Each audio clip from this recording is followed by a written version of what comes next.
वाहिगुरु जी का खालसा वाहिगुरु जी की फतेह। चवर छतर तख्तां दे मालिक जुगो जुग अटल शब्द गुरु धन धन साहिब श्री गुरु ग्रंथ साहिब महाराज जी दे पावन पवित्र हजूरी दे अंदर सतगुरां दे प्यार दे विच जुड़ बैठी गुरु प्यारी गुरु सवारी साध संगत जीओ। रब्बी बाणी अलाही बाणी दे नाल आपां रोजाना जुड़दे हां। जो ये गुरबाणी साडा गुरु है। गुरु लफ्ज का अर्थ यही हुंदा है।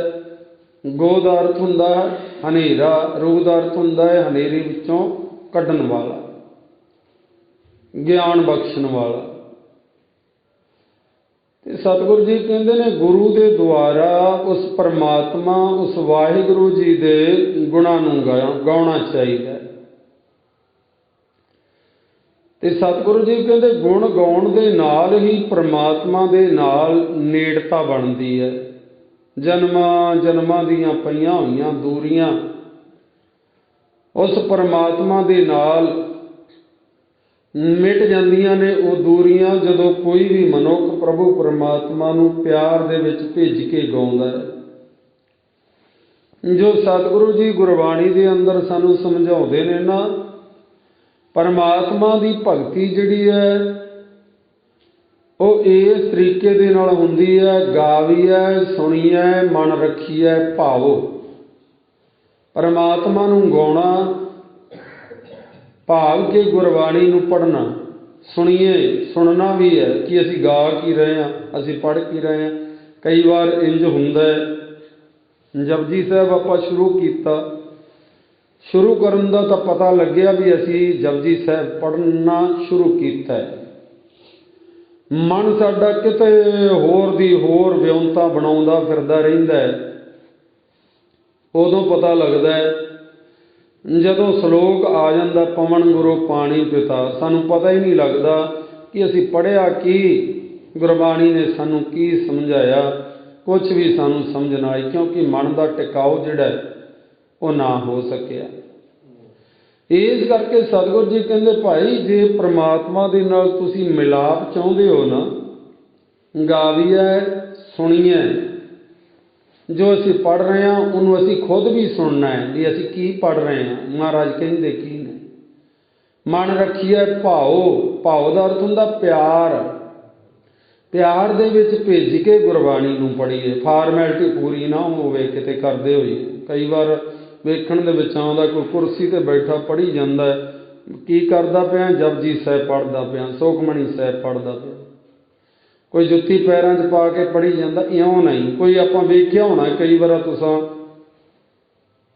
बस दे विच सफ़र करदे लोक गुरबाणी नूं पढ़ रहे हुंदे ने, जां ट्रेन दे विच सफ़र करदिआं लोक उस तरह जुत्ती पाई बैठे जिवें कोई आम कोई रसाला कोई किताब पढ़नी हुंदी है ना, उस तरह लोग पढ़ रहे हुंदे। नहीं भाई, ये ठीक नहीं है। क्योंकि गुरबाणी जिहड़ी है ये कोई कविता नहीं है, ये किसी लेखक की लिखी होया कोई लेख नहीं है, ये कोई मिथिहासक चीज़ नहीं है। ये रब्बी बाणी है, उस निरंकार की बाणी है। जिन्ना भी ज़्यादा असी सत्कार सहित इनू पढ़ांगे उन्ना ही फल सानू ज़्यादा मिलेगा, उन्नी ही परमात्मा नाल नेड़ता बनेगी। जे किते इशनान करके बैठ के गुरबाणी पढ़न लगे फिर कितना रस आएगा, अपने आप ही तुहानू पता लग जाना। तो जे किते केसी इशनान करके तुसीं गुरबाणी पढ़न बैठोगे उस तो भी ज़्यादा रस आएगा। क्योंकि परमात्मा वाहिगुरू जिहड़ा है, कहण दा भाव है कि अपने आप नूं हुण शरीर जिहड़ा कोई पवित्र एडा नहीं हो गया इशनान करन नाल। उहदा भाव की हुंदा है कि साडा मन जिहड़ा है शरीर दे अंदर वो सुचेत हो जांदा है। साडा तन नहाउण दे नाल तंदुरुस्त हुंदा है, रोम रोम जिहड़ा धुप जांदा है। इहदे द्वारा की हुंदा है, परमात्मा वाहिगुरू जी दे नाल मिलण वास्ते साडा मन जिहड़ा है वो तामला हो जांदा है। ਸੋ ਇਸ ਕਰਕੇ ਸਾਨੂੰ ਸੁਚੇਤ ਹੋ ਕੇ ਪ੍ਰੇਮ ਸਹਿਤ ਗੁਰਬਾਣੀ ਦੇ ਨਾਲ ਜੁੜਨਾ ਪਵੇਗਾ। ਤਾਂ ਤੇ ਸਤਿਗੁਰੂ ਜੀ ਗੁਰਬਾਣੀ ਅੰਦਰ ਕਿਰਪਾ ਕਰਦੇ ਨੇ ਕਿ ਭਾਈ ਉਸ ਪਰਮਾਤਮਾ ਨੂੰ ਕਿੰਨੇ ਹੀ ਲੋਕ ਜਿਹੜੇ ਨੇ ਉਹ ਗਾ ਰਹੇ ਨੇ, ਆਪਾਂ ਵੀ ਗਾਈਏ, ਪਰ ਮਨ ਚਿੱਤ ਲਾ ਕੇ ਗਾਈਏ, ਉਹਦੇ ਨਾਲ ਪ੍ਰੇਮ ਕਰੀਏ, ਪਰਮਾਤਮਾ ਦੇ ਨਾਲ, ਵਾਹਿਗੁਰੂ ਜੀ ਦੇ ਨਾਲ। ਗੁਰਬਾਣੀ ਦੇ ਅੰਦਰ ਆਪਾਂ ਪੜ੍ਹਦੇ ਹਾਂ ਨਾ,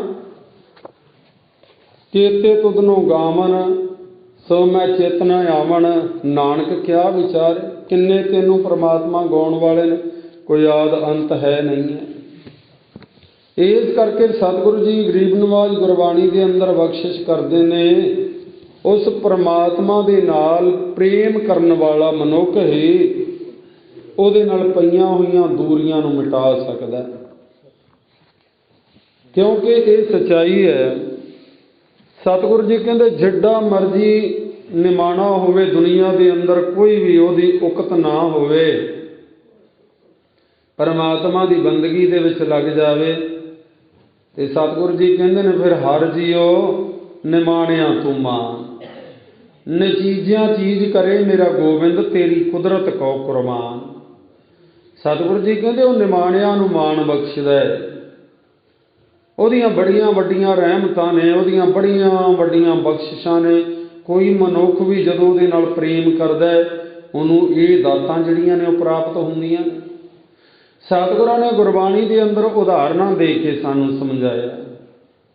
ਸਤਿਗੁਰੂ ਜੀ ਕਹਿੰਦੇ ਨੇ ਨੀਵੇਂ ਤੋਂ ਨੀਚ, ਅੱਤ ਤੋਂ ਨੀਚ ਜਿੰਨਾ ਮਰਜ਼ੀ ਮਨੁੱਖ ਹੋਵੇ, ਧਨ ਦੌਲਤ ਉਹਦੇ ਕੋਲ ਨਾ ਹੋਵੇ, ਕਿਤੇ ਬੀਆਬਾਨ ਉਜਾੜ ਦੇ ਵਿੱਚ ਬੈਠਾ ਹੋਵੇ, ਪਰ ਪਰਮਾਤਮਾ ਦੇ ਨਾਲ ਉਹਦਾ ਪ੍ਰੇਮ ਹੋਵੇ, ਸਤਿਗੁਰੂ ਜੀ ਕਹਿੰਦੇ ਨੇ ਉਹ ਦੁਨੀਆ ਦੀ ਨਜ਼ਰ ਵਿੱਚ ਤਾਂ ਗਰੀਬ ਹੋ ਸਕਦਾ ਹੈ, ਪਰ ਪਰਮਾਤਮਾ ਦੀ ਨਜ਼ਰ ਦੇ ਵਿੱਚ ਉਹ ਬਾਦਸ਼ਾਹ ਦਾ ਬਾਦਸ਼ਾਹ ਹੈ। ਸਤਿਗੁਰੂ ਗੁਰੂ ਅਰਜਨ ਦੇਵ ਮਹਾਰਾਜ ਸੱਚੇ ਪਾਤਸ਼ਾਹ ਬਖਸ਼ਿਸ਼ ਕਰਦੇ ਨੇ ਗੁਰਬਾਣੀ ਦੇ ਅੰਦਰ।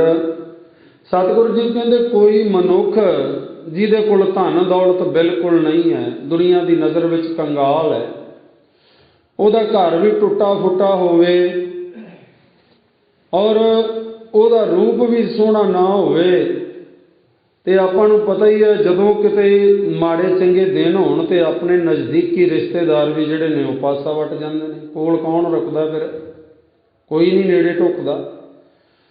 ਤੇ ਸਤਿਗੁਰੂ ਜੀ ਗਰੀਬ ਨਿਵਾਜ ਗੁਰਬਾਣੀ ਅੰਦਰ ਸਾਨੂੰ ਸਮਝਾਉਂਦੇ ਨੇ, ਬਸਤਾ ਟੁੱਟੀ ਝੁੰਪੜੀ, ਟੁੱਟੀ ਹੋਈ ਝੁੰਪੜੀ ਹੁੰਦੀ ਹੋਵੇ, ਘਰ ਜਿਹੜਾ ਹੈ ਉਹ ਕਿਸੇ ਨਾ ਕੰਮ ਦਾ ਹੋਵੇ। ਚੀਰ ਸਭ ਛਿੰਨਾ, ਚੀਰ ਦਾ ਅਰਥ ਹੁੰਦਾ ਕੱਪੜੇ, ਛਿੰਨਾ ਦਾ ਅਰਥ ਹੁੰਦਾ ਪਾਟੇ ਹੋਏ, ਉਹਦੇ ਕੱਪੜੇ ਵੀ ਪਾਟੇ ਹੋਏ ਹੋਣ। ਜਾਤ ਨਾ ਪਤ ਨਾ ਆਦਰੋ ਉਦਿਆਨ ਭਰਮੀਨਾ, ਨਾ ਉਹਦੀ ਜਾਤ ਉੱਚੀ ਹੋਵੇ ਨਾ ਪਾਤ। ਪਾਤ ਦਾ ਅਰਥ ਹੁੰਦਾ ਪਤ, ਇੱਜ਼ਤ ਵੀ ਕੌਣ ਕਰਦਾ ਹੈ? ਗਰੀਬ ਦੀ ਇੱਜ਼ਤ ਕੌਣ ਕਰਦਾ ਹੈ? ਕੋਈ ਨਹੀਂ ਕਰਦਾ। ਜਾਤ ਨਾ ਪਾਤ ਨਾ ਆਦਰੋ ਉਦਿਆਨ ਭਰਮੀਨਾ, ਉਦਿਆਨ ਦਾ ਅਰਥ ਹੁੰਦਾ ਜੰਗਲ ਬੀਆਬਾਨ, ਭਰਮੀਨਾ ਦਾ ਅਰਥ ਹੁੰਦਾ ਭਟਕਦਾ ਫਿਰਦਾ ਹੋਵੇ। ਜਾਤ ਨਾ ਪਤ ਨਾ ਆਦਰੋ ਉਦਿਆਨ ਭਰਮੀਨਾ, ਮਿੱਤਰ ਨਾ ਏਠ ਧਨ ਰੂਪਹੀਣ, ਕਿਛ ਸਾਕ ਨਾ ਸਿੰਨਾ, ਨਾ ਉਹਦਾ ਕੋਈ ਮਿੱਤਰ ਹੋਵੇ। ਮਿੱਤਰ ਤਾਂ ਲੋਕ ਪੈਸੇ ਵਾਲਿਆਂ ਦੇ ਬਣਦੇ ਨੇ, ਕੋਈ ਉਹਦਾ ਨਜ਼ਦੀਕੀ ਸਾਕ ਸੰਬੰਧੀ ਨਾ ਉਹਦੇ ਕੋਲ ਬੈਠਣਾ ਚਾਹੁੰਦਾ ਹੋਵੇ। ਤੇ ਸਤਿਗੁਰੂ ਜੀ ਕਹਿੰਦੇ ਨੇ ਰਾਜਾ ਸਗਲੀ ਸ੍ਰਿਸ਼ਟ ਕਾ ਹਰ ਨਾਮ ਮਨ ਭਿੰਨਾ, ਸਾਰੀ ਸ੍ਰਿਸ਼ਟੀ ਦਾ ਉਹ ਰਾਜਾ ਹੈ ਜਿਹਦਾ ਮਨ ਜਿਹੜਾ ਪ੍ਰਮਾਤਮਾ ਦੇ ਨਾਮ ਵਿੱਚ ਭਿੱਜਿਆ ਹੋਇਆ। ਭਿੰਨਾ ਦਾ ਅਰਥ ਹੁੰਦਾ ਭਿੱਜਿਆ ਹੋਇਆ, ਰਸਿਆ ਹੋਇਆ। ਇਸ ਕਰਕੇ ਸਤਿਗੁਰੂ ਜੀ ਕਹਿੰਦੇ ਭਾਈ ਉਹ ਪ੍ਰਮਾਤਮਾ ਜਿਹੜਾ ਹੈ ਨਾ ਉਹ ਤਾਂ ਪ੍ਰੇਮ ਦਾ ਹੀ ਭੁੱਖਾ ਹੈ, ਬਾਕੀ ਦੀਆਂ ਜਿਹੜੀਆਂ ਦੁਨਿਆਵੀ ਵਸਤੂਆਂ ਨੇ ਉਹਦੇ ਕਿਸੇ ਕੰਮ ਨਹੀਂ, ਕਿਉਂਕਿ ਉਹ ਤਾਂ ਦਾਤਾ ਹੈ, ਉਹ ਮੰਗਤਾ ਥੋੜ੍ਹੀ ਹੈ। ਇਹਨਾਂ ਵਸਤੂਆਂ ਨੂੰ ਦੇਣ ਵਾਲਾ ਉਹ ਆਪ ਖੁਦ ਹੈ। ਤਾਂ ਹੀ ਤਾਂ ਸਤਿਗੁਰੂ ਜੀ ਬਖਸ਼ਿਸ਼ ਕਰਦੇ ਨੇ, ਕੰਚਨ ਸਿਉ ਪਾਈਆ ਨਹੀਂ ਤੋਲ, ਮਨ ਦੇ ਰਾਮ ਲਿਆ ਹੈ ਮੋਲ। ਕੰਚਨ ਸੋਨੇ ਦੇ ਬਰਾਬਰ ਵੀ ਪ੍ਰਮਾਤਮਾ ਥੋੜ੍ਹੀ ਮਿਲ ਜਾਏਗਾ। ਮਿਲਣਾ ਕਿਵੇਂ ਹੈ? ਮਨ ਦੇ ਰਾਮ ਲਿਆ ਹੈ ਮੋਲ, ਮਨ ਦੇ ਕੇ, ਭਾਵ ਕਿ ਮਨ ਆਪਣਾ ਜਿਹੜਾ ਗੁਰੂ ਦੇ ਅੱਗੇ ਭੇਟ ਕਰਨਾ ਹੈ ਵੀ ਮਹਾਰਾਜ ਤੇਰੇ ਹੁਕਮ ਅਨੁਸਾਰ ਅਸੀਂ ਚੱਲਾਂਗੇ। ਮਨ ਭੇਟ ਕਰਨ ਤੋਂ ਭਾਵ ਇਹੀ ਹੁੰਦਾ ਹੈ। कि ਜਿਹੜਾ ਮਨ ਆਪਣੀ ਮਰਜ਼ੀ ਦੇ ਨਾਲ ਚੱਲਦਾ ਹੈ ਹੁਣ ਨਹੀਂ ਚੱਲੇਗਾ, ਕਿਉਂਕਿ ਇਹ ਗੁਰੂ ਜੀ ਇਹ ਤੇਰੇ ਹੁਕਮ ਦੇ ਅਧੀਨ ਹੋ ਗਿਆ ਹੈ। ਫਿਰ ਕੀ ਹੋਏਗਾ? ਫਿਰ ਪ੍ਰਮਾਤਮਾ ਦੇ ਨਾਲ ਮਿਲਾਪ ਹੋ ਜਾਂਦਾ। ਤੇ ਭਾਈ ਗੁਰਦਾਸ ਜੀ ਵੀ ਇਸ ਗੱਲ ਦੀ ਛਾਗ ਭਰਦੇ ਨੇ, ਗੋਬਿੰਦ ਭਾਉ ਭਗਤ ਕਾ ਭੁੱਖਾ। ਗੋਬਿੰਦ ਪ੍ਰਮਾਤਮਾ ਜਿਹੜਾ ਹੈ ਉਹ ਭਾਉ ਦਾ, ਪਿਆਰ ਦਾ ਭੁੱਖਾ ਹੈ, ਹੋਰ ਉਹਨੇ ਸਾਡੇ ਕੋਲੋਂ ਕੀ ਲੈਣਾ। ਤੇ ਸਤਿਗੁਰੂ ਕਲਗੀਧਰ ਪਿਤਾ ਜੀ ਵੀ ਬਖਸ਼ਿਸ਼ ਕਰਦੇ ਨੇ, ਸਾਚ ਕਹੋ ਸੁਣ ਲਿਓ ਸਬੈ, ਜਿਨ ਪ੍ਰੇਮ ਕੀਓ ਤਿਨ ਹੀ ਪ੍ਰਭ ਪਾਏ। ਹੋਰ ਪ੍ਰਮਾਣ ਲਈਏ ਗੁਰਬਾਣੀ ਦੇ ਅੰਦਰੋਂ। ਸਤਿਗੁਰੂ ਜੀ ਕਹਿੰਦੇ ਨੇ ਇੱਕ ਚਿੜੀ ਨਿੱਕਾ ਜਿਹਾ ਪੰਛੀ ਹੈ ਤੇ ਕਿੰਨੇ ਕੁ ਥੋੜ੍ਹੇ ਜਿਹੇ ਦਾਣਿਆਂ ਦੇ ਨਾਲ ਉਹ ਰੱਜ ਜਾਂਦੀ ਹੈ, ਮਾਮੂਲੀ ਜਿਹਾ ਪੰਛੀ ਹੈ। ਤੇ ਸਤਿਗੁਰੂ ਜੀ ਕਹਿੰਦੇ ਪ੍ਰਮਾਤਮਾ ਨੂੰ ਤਾਂ ਉਹ ਵੀ ਚੰਗੀ ਲੱਗਣ ਲੱਗ ਪਵੇਗੀ, ਉਹ ਵੀ ਪਿਆਰੀ ਲੱਗਣ ਲੱਗ ਪਏਗੀ ਜੇ ਪ੍ਰਮਾਤਮਾ ਦਾ ਸਿਮਰਨ ਕਰਦੀ ਹੋਵੇ। ਸਤਿਗੁਰੂ ਜੀ ਕਹਿੰਦੇ ਅੱਧ ਗੁੱਲਾ ਚਿੜੀ ਕਾ ਚੁਗਣ, ਗੈਣ ਚੜੀ ਬਿਲਾਏ, ਖਸਮੈ ਭਾਵੈ ਓਹਾ ਚੰਗੀ, ਜੇ ਕਰੇ ਖੁਦਾਏ ਖੁਦਾਏ। ਅੱਧ ਗੁੱਲਾ ਵੀ ਜਿਵੇਂ ਆਪਾਂ ਛੱਲੀ ਕਹਿ ਦਿੰਦੇ ਹਾਂ, ਅੱਧੀ ਗੁੱਲੀ ਦੇ ਨਾਲ ਉਹਨੇ ਰੱਜ ਜਾਣਾ ਹੁੰਦਾ ਹੈ। ਪਰ ਸਤਿਗੁਰੂ ਜੀ ਕਹਿੰਦੇ ਨੇ ਜੇ ਉਹੀ ਖੁਦਾ ਖੁਦਾ ਵਾਹਿਗੁਰੂ ਵਾਹਿਗੁਰੂ ਕਰਨ ਲੱਗ ਪਏ, ਇਹ ਸਤਿਗੁਰਾਂ ਨੇ ਉਦਾਹਰਨਾਂ ਦਿੱਤੀਆਂ ਨੇ। ਚਿੜੀ ਨੇ ਵਿਚਾਰੀ ਨੇ ਕਿਹੜਾ ਰੱਬ ਦਾ ਨਾਂ ਲੈਣਾ। ਔਰ ਸਤਿਗੁਰੂ ਜੀ ਕਹਿੰਦੇ ਭਾਈ ਇਉਂ ਭਾਵੇਂ ਤੁਹਾਡਾ ਮਨ ਕਿਸ ਤਰੀਕੇ ਨਾਲ ਕਿਸੇ ਜਾਤ ਪਾਤ ਦੇ ਵਿੱਚ ਤੁਸੀਂ ਜਨਮ ਲਿਆ ਹੈ ਤੁਸੀਂ, ਪਰ ਜੇ ਪ੍ਰਮਾਤਮਾ ਦਾ ਸਿਮਰਨ ਕਰੋਗੇ ਤੁਸੀਂ ਪ੍ਰਮਾਤਮਾ ਨੂੰ ਚੰਗੇ ਲੱਗੋਗੇ। ਸਤਿਗੁਰਾਂ ਇਹ ਵੀ ਉਦਾਹਰਨ ਦਿੱਤੀ ਕਿ ਭਾਈ ਇੱਕ ਨਿੱਕਾ ਜਿਹਾ ਟਿੱਡਾ ਹੈ, ਕੁੜੱਤਣ ਦੇ ਨਾਲ ਭਰੇ ਹੋਏ ਅੱਕ ਦੀ ਟਾਹਣੀ 'ਤੇ ਬਹਿ ਕੇ ਅੱਕ ਨੂੰ ਖਾਂਦਾ, ਪਰ ਜੇ ਰੱਬ ਦਾ ਨਾਂ ਉਹ ਵੀ ਲੈਣ ਲੱਗ ਪਵੇ ਤੇ ਉਹ ਵੀ ਪ੍ਰਮਾਤਮਾ ਨੂੰ ਚੰਗਾ ਲੱਗੇਗਾ। ਅੱਕ ਸਿਉ ਪ੍ਰੀਤ ਕਰੇ ਅੱਕ ਟਿੱਡਾ, ਅੱਕ ਡਾਲੀ ਬੈਠਾਏ, ਖਸਮੇ ਭਾਵੈ ਓਹਾ ਚੰਗਾ, ਜੇ ਕਰੇ ਖੁਦਾਏ ਖੁਦਾਏ। ਇਸ ਕਰਕੇ ਸਤਿਗੁਰੂ ਜੀ ਕਹਿੰਦੇ ਨੇ ਉਹ ਪ੍ਰਮਾਤਮਾ ਦੇ ਨਾਲ ਆਪਾਂ ਪ੍ਰੇਮ ਕਰਨਾ। ਅੱਜ ਦੇ ਪਾਵਨ ਪਵਿੱਤਰ ਸ਼ਬਦ ਜੋ 2 ਦਿਨ ਤੋਂ ਆਪਾਂ ਵਿਚਾਰ ਕਰ ਰਹੇ ਹਾਂ, ਆਓ 2 ਪਦੇ ਬਾਕੀ ਨੇ, ਉਹਨਾਂ ਦੀ ਵਿਚਾਰ ਦੇ ਨਾਲ ਆਪਾਂ ਜੁੜੀਏ ਔਰ ਸਤਿਗੁਰੂ ਜੀ ਕਿਰਪਾ ਕਰਨ ਗੁਰਬਾਣੀ ਦੀ ਵਿਚਾਰ ਆਪਾਂ ਕਰ ਸਕੀਏ। ਸੋ ਆਓ ਗੁਰਬਾਣੀ ਦੀ ਵਿਚਾਰ ਨਾਲ ਜੁੜਨ ਤੋਂ ਪਹਿਲਾਂ ਕਰੀਏ ਰਸਨਾ ਪਵਿੱਤਰ ਤੇ ਆਖੋ ਜੀ ਸਤਿਨਾਮ ਸ੍ਰੀ ਵਾਹਿਗੁਰੂ ਸਾਹਿਬ ਜੀ।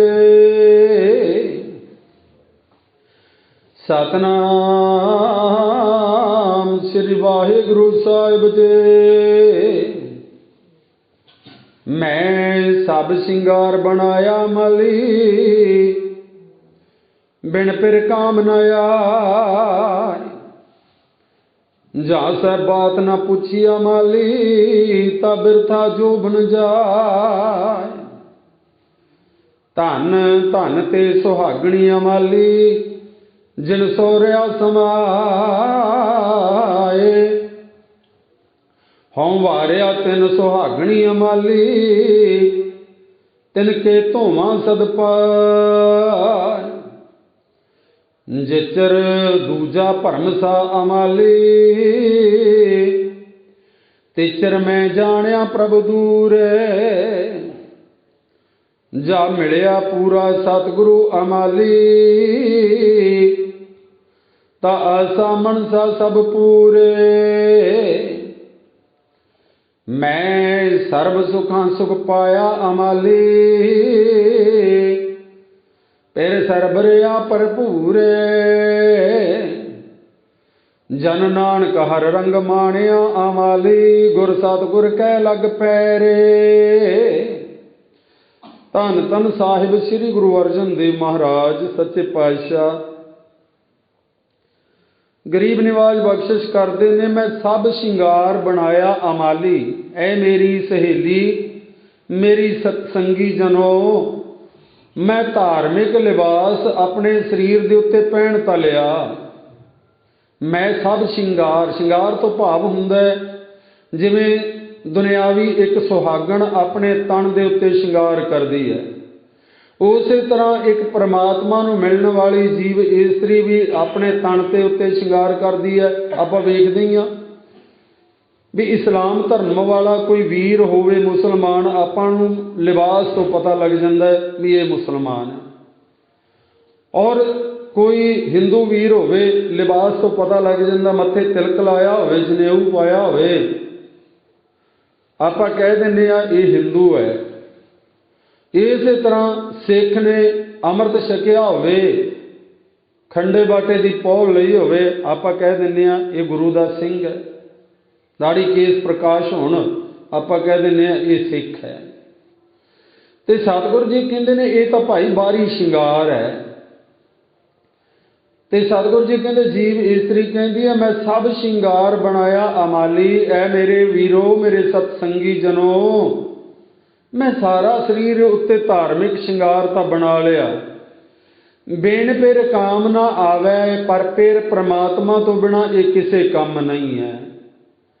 जिवें बाहरी तौर ते संसारी इस्तरी ने शिंगार बनाया होवे, पति तो बिना वो शिंगार जिहड़ा सतगुरु जी कहंदे किसे काम नहीं है, उस तरह बाहरी शिंगार जिन्ना मर्जी बनाया। जे असीं अमृत छकिया, खंडे बाटे की पौल लई है, अंदरों साडा गुरु नाल प्यार ही नहीं, प्रेम ही नहीं गुरु चरणों के नाल, ते वो एक बाहरी लिबास बाहरी शिंगार विखावा ही है। इस तो बाद तो फिर कुछ है ही नहीं। जे गुरु के उपदेश नूं असीं मन्निया ही नहीं, एक बाहरी शिंगार है। कोई मुसलमान वीर है, 5 वक्त का नमाजी नहीं है, बाहरों हरे रंग के कपड़े पाए ने, गोल टोपी लई है, और ये धार्मिक लिबास बाहरी तो हो सकता पर असल में वो अल्लाह ताला दा बंदगी वाला भगत नहीं है। हिंदू कोई है बाहरी तौर पर बेशक उन्हें पाया होया जनेऊ है, मत्थे तिलक भी लाउंदा है, बोधी भी रखी है, जो कुछ मर्जी करी जाता है, पर अंदरों परमात्मा नाल जिन्ना चिर प्रेम नहीं है वो बाहरी शिंगार ही है कला। इस तरह सिख है, खंडे बाटे की पौल लै ली, अंदर परमात्मा नाल रंचक मात्र भी प्रेम नहीं है, फिर सतगुरु जी कहते ने वो कला बाहर का विखावा ही है। प्रभु परमात्मा साडी आत्मा का पति जिहड़ा उहदे नाल मिलाप कदे भी नहीं हो सकता। बिन पिर काम ना आए, मैं सब शिंगार बनाया अमाली, ऐ मेरी सहेलियो मैं सारा शिंगार तन दे उत्ते तां बना लिया। बिन पिर काम न आए, पर प्रभु परमात्मा नूं मिलण तो बिना ये किसे भी काम नहीं है। जा सै बात ना पुछिया माली, ता बिरथा जो बन जाए। जा सै दा अर्थ हुंदा परमात्मा, मेरा पति जिहड़ा है उन्हें मैनू कोई बात भी ना पूछी, मेरा हाल चाल भी ना पूछया। अमाली सखी सहेलियो सत्संगी जनो, ता बिरथा जो बन जाए, बिरथा जोबन सब जाए मेरी जवानी। भाव कि मेरा जीवन जिहड़ा व्यर्थ ही जा रहा है, जे परमात्मा दे वास्ते मिलण वास्ते बाहरी लिबास मैं पहन लिया, पर वो प्रभु परमात्मा वाहिगुरु ने मैनू कोई बात चात भी ना पूछी। ते सतगुरु जी कहंदे फिर काहदा मेरा जोबन है, काहदा मेरा परमात्मा नाल प्रेम है, किसे काम ना आया। धन तन ते सुहागणी अमाली, जिन सोहरिया समाए।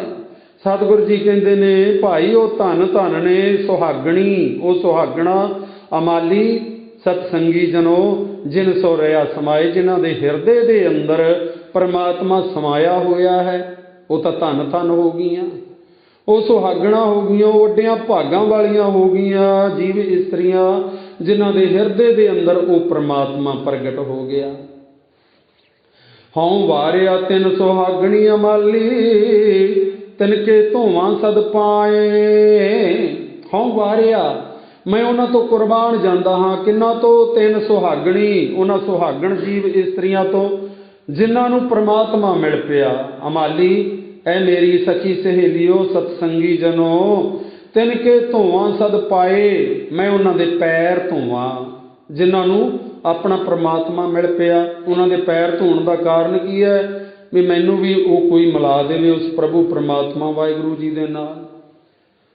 इस करके आप रोजाना ही अरदास के अंदर जिक्र करते हैं, सच्चे पातशाह से ही गुरमुख प्यारियां का मेल बख्शी, जिन्हां दे मिलिया तेरा नाम चेते आवे। ते जिन्हां नूं मिलण दे नाल किसी प्रकार का कोई कलेश ही खड़ा हो जाना, तो आप कहने रब्बा इहो जिहा बंदियां तो बचा लवीं, तो चंगी गल ही है। इहो जी आपां कहने आ ना। इस करके सतगुरु जी कहते हों वारिया तिन सुहागणी अमाली। हों वारिया भाव के ਉਹਨਾਂ ਤੋਂ ਮੈਂ ਕੁਰਬਾਨ ਜਾਂਦਾ ਹਾਂ ਅਮਾਲੀ ਸਖੀਓ ਸਹੇਲੀਓ ਸਤਸੰਗੀ ਜਿਨੋਂ ਤਿਨਕੇ ਧੋਵਾਂ ਸਦ ਪਾਏ ਮੈਂ ਉਹਨਾਂ ਦੇ ਪੈਰ ਧੋ ਧੋ ਕੇ ਪੀਵਾਂ। ਇਉਂ ਸਤਿਗੁਰੂ ਜੀ ਕਹਿੰਦੇ ਨੇ ਕਿ ਜਿਹੜੇ ਨਾਮ ਨਹੀਂ ਜਪਦੇ, ਪ੍ਰਭੂ ਪਰਮਾਤਮਾ ਦੀ ਬੰਦਗੀ ਨਹੀਂ ਕਰਦੇ, ਉਹਦਾ ਸਿਮਰਨ ਨਹੀਂ ਕਰਦੇ, ਸਤਿਗੁਰੂ ਜੀ ਕਹਿੰਦੇ ਜੋ ਨਾ ਭਜੰਤੇ ਨਾਰਾਇਣਾ, ਪਰਮਾਤਮਾ ਦੀ ਬੰਦਗੀ ਨਹੀਂ ਕਰਦੇ, ਤਿਨਕੇ ਮੈਂ ਨਾ ਕਰੂੰ ਦਰਸ਼ਨਾ। ਸਤਿਗੁਰੂ ਜੀ ਕਹਿੰਦੇ ਇਉਂ ਮਾਲਕ ਦੇ ਚਰਨਾਂ 'ਚ ਅਰਦਾਸ ਕਰੀਏ ਜੋ ਤੇਰਾ ਨਾਮ ਹੀ ਨਹੀਂ ਜਪਦੇ, ਤਿਨਕਾ ਮੈਂ ਨਾ ਕਰੂੰ ਦਰਸ਼ਨਾ, ਮੈਂ ਤਾਂ ਉਹਨਾਂ ਦੇ ਮੱਥੇ ਲੱਗਣਾ ਵੀ ਨਹੀਂ ਚਾਹੁੰਦਾ, ਉਹ ਮੈਨੂੰ ਦਿਸਣ ਹੀ ਨਾ, ਕਿਉਂਕਿ ਉਹਨਾਂ ਨੂੰ ਦੇਖਣ ਦੇ ਨਾਲ ਕੀ ਹੋਣਾ ਹੈ, ਕਿਉਂਕਿ ਭਲੇ ਬੰਦੇ ਦੇ ਮੱਥੇ ਲੱਗਾਂਗੇ ਸਾਡੇ ਮਨ ਦੇ ਅੰਦਰ ਭਲਾ ਕਰਨ ਦਾ ਹੀ ਸੰਕਲਪ ਜਿਹੜਾ ਪੈਦਾ ਹੋਵੇਗਾ, ਬੁਰੇ ਬੰਦੇ ਦੇ ਮੱਥੇ ਲੱਗਾਂਗੇ ਬੁਰਾ ਮਨ ਦੇ ਵਿੱਚ ਖਿਆਲ ਆਵੇਗਾ। ਇਸ ਕਰਕੇ ਸਤਿਗੁਰੂ ਜੀ ਕਹਿੰਦੇ ਨੇ ਭਾਈ ਅਖੀਰਲੇ ਸਤਿਗੁਰੂ ਜੀ ਬੰਦ ਦੇ ਅੰਦਰ ਬਖਸ਼ਿਸ਼ ਕਰਦੇ ਨੇ, ਜਿਚਰ ਦੂਜਾ ਭਰਮ ਸਾ ਅਮਾਲੀ ਤਿਚਰ ਜਮੈ ਜਾਣਿਆ ਪ੍ਰਭ ਦੂਰੇ, ਜਾ ਮਿਲਿਆ ਪੂਰਾ ਸਤਿਗੁਰੂ ਅਮਾਲੀ ਤਾਂ ਆਸਾ ਮਨਸਾ ਸਭ ਪੂਰੇ। ਸਤਿਗੁਰੂ ਜੀ ਕਹਿੰਦੇ ਭਾਈ ਜੀਵ ਇਸਤਰੀ ਕਹਿੰਦੀ ਹੈ ਪਰਮਾਤਮਾ ਨਾਲੋਂ ਮੇਰਾ ਵਿਛੜਨ ਦਾ ਕਾਰਨ ਕੀ ਸੀ, ਪਤਾ ਲੱਗ ਗਿਆ ਨਾ, ਗੁਰੂ ਨੇ ਦੱਸ ਦਿੱਤਾ ਉਹਦਾ ਕਾਰਨ ਕੀ ਸੀ ਪਰਮਾਤਮਾ ਨਾਲੋਂ ਵਿਛੜਨ ਦਾ। ਜਿਚਰ ਦੂਜਾ ਭਰਮ ਸਾ ਅਮਾਲੀ, ਜਿੰਨਾ ਚਿਰ ਮੈਨੂੰ ਹੋਰ ਆਸਰਿਆਂ ਦਾ ਮੇਰੇ ਮਨ ਵਿੱਚ ਭਰਮ ਸੀ ਵੀ ਹੋਰ ਜਿੰਨੇ ਵੀ ਆਸਰਾ ਮੈਂ ਤੱਕਾਂਗਾ ਮੈਨੂੰ ਪਾਰ ਲਾ ਦੇਵੇਗਾ, ਇਹ ਮੇਰੇ ਮਨ ਵਿੱਚ ਭਰਮ ਸੀ। ਕੌਣ ਕਹਿੰਦੇ ਆ? ਧੰਨ ਗੁਰੂ ਅਰਜਨ ਦੇਵ ਮਹਾਰਾਜ ਸੱਚੇ ਪਾਤਸ਼ਾਹ। ਜਿਚਰ ਦੂਜਾ ਭਰਮ ਸਾ ਅਮਾਲੀ ਦੀ, ਜਿੰਨਾ ਚਿਰ ਦੂਜਾ ਆਸਰੇ ਦਾ ਮੇਰੇ ਮਨ ਦੇ ਅੰਦਰ ਭਰਮ ਸੀ ਕਿ ਮੇਰਾ ਬੇੜਾ ਕੋਈ ਹੋਰ ਪਾਰ ਲਾ ਦੇਗਾ, ਸਾ ਅਮਾਲੀ ਉਹਨਾਂ ਚਿਰ ਕੀ ਹੋਇਆ, ਤਿਚਰ ਮੈਂ ਜਾਣਿਆ ਪ੍ਰਭ ਦੂਰੇ, ਉਹਨਾਂ ਚਿਰ ਮੈਨੂੰ ਇਉਂ ਲੱਗਿਆ ਕਿ ਮੇਰਾ ਪ੍ਰਭੂ ਪਰਮਾਤਮਾ ਮੇਰੇ ਤੋਂ ਦੂਰ ਹੈ। ਆਪਾਂ ਅਕਸਰ ਸਰੀਰ ਨੂੰ ਹੀ ਨੇੜੇ ਸਮਝਦੇ ਹਾਂ, ਪਰ ਪਰਮਾਤਮਾ ਤਾਂ ਸਾਡੇ ਤੋਂ ਬਹੁਤ ਨੇੜੇ ਹੈ। ਇਸ ਕਰਕੇ ਸਤਿਗੁਰੂ ਜੀ ਕਹਿੰਦੇ ਨੇ ਦੁਨੀਆ ਦੇ ਅੰਦਰ ਐਸਾ ਹੁੰਦਾ ਹੈ, ਕੋਈ ਜਾਣੇ ਨਿਰਵਾ ਕੋਈ ਬੋਲੇ ਦੂਰ, ਜਲ ਕੀ ਮਾਛਲੀ ਚਰੈ ਖਜੂਰ। ਕੋਈ ਦੁਨੀਆ ਦੇ ਅੰਦਰ ਕਹਿੰਦਾ ਪਰਮਾਤਮਾ ਤਾਂ ਬੜਾ ਨੇੜੇ ਹੈ, ਕੋਈ ਕਹਿੰਦਾ ਬੜਾ ਦੂਰ ਹੈ, ਸਤਵੇਂ ਅਸਮਾਨ ਦੇ ਉੱਤੇ ਬੈਠਾ ਹੋਇਆ, ਕੋਈ ਕਹਿੰਦਾ ਸਤਵੇਂ ਪਤਾਲ ਤੇ। ਪਰ ਗੁਰਬਾਣੀ ਕੀ ਕਹਿੰਦੀ ਹੈ?